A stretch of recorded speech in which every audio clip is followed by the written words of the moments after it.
it's Jackaroo Turo here, and on this channel I focus on Australian Aborigines, their languages, cultures, history, and so on.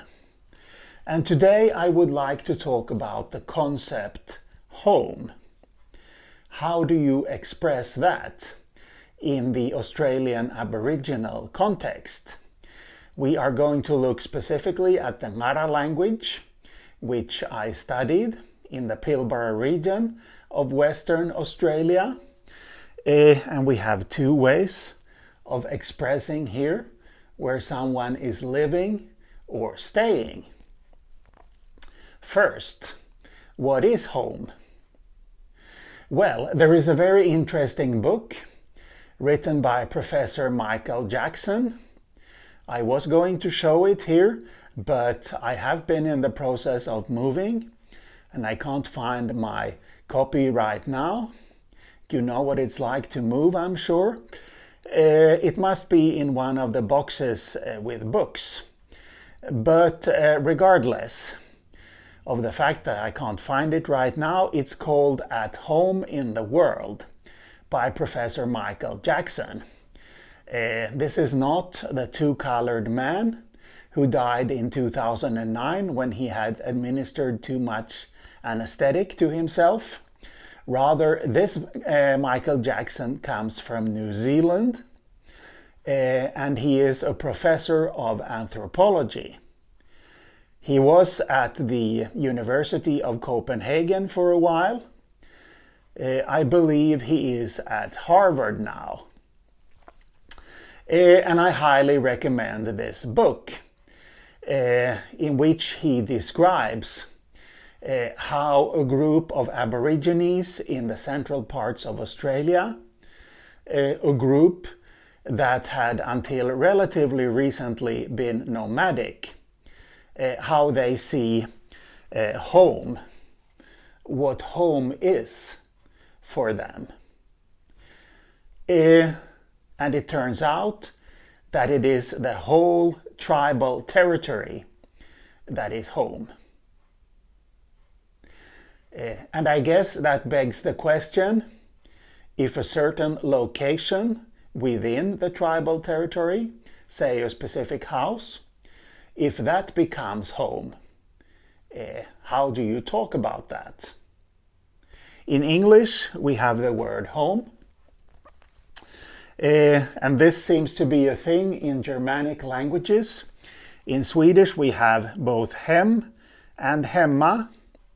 This is a noun, my home, mitt hem.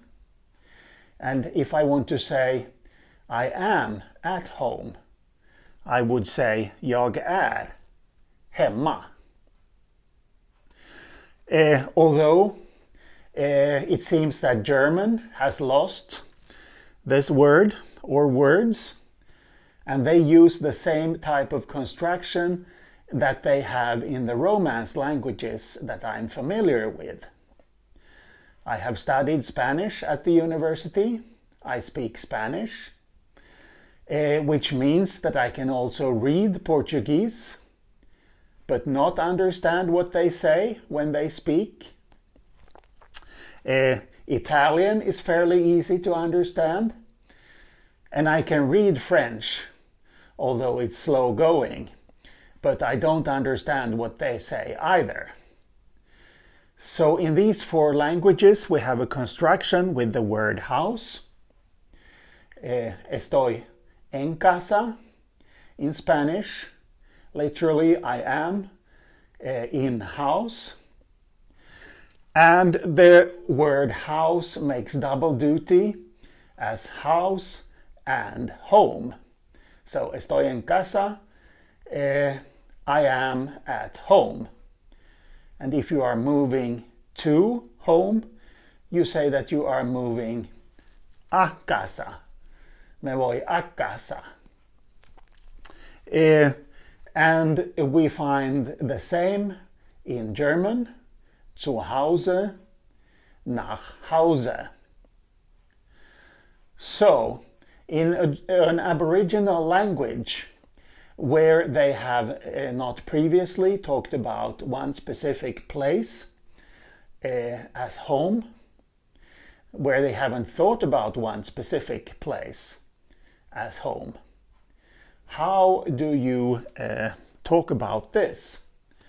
Well, I discovered two ways to talk about this. I got this from my two language consultants in Port Hedland for the Ngarla language then.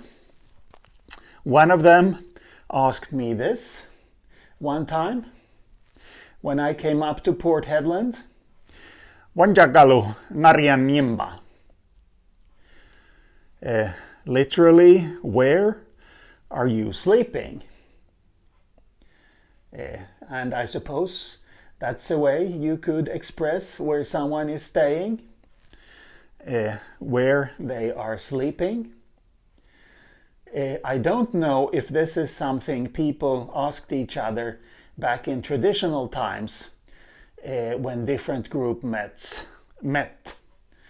Where are you sleeping right now? I don't know, but I suppose this works.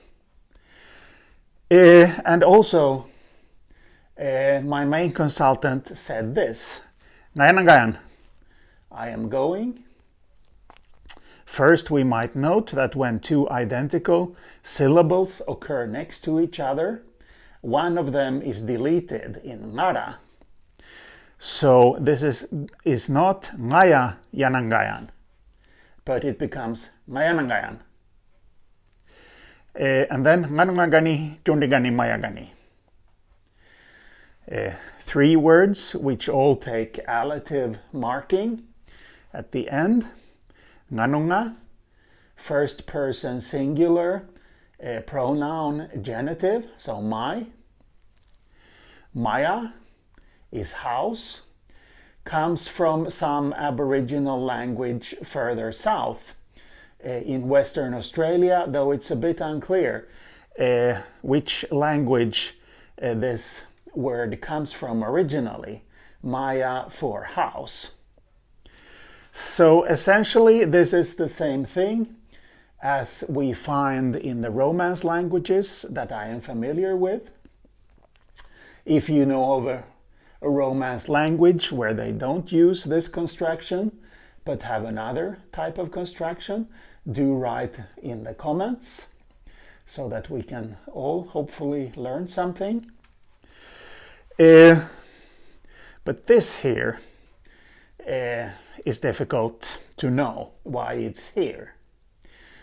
You see, it has been established that in Pama-Nyungan languages in easternmost Australia, they have noun classification.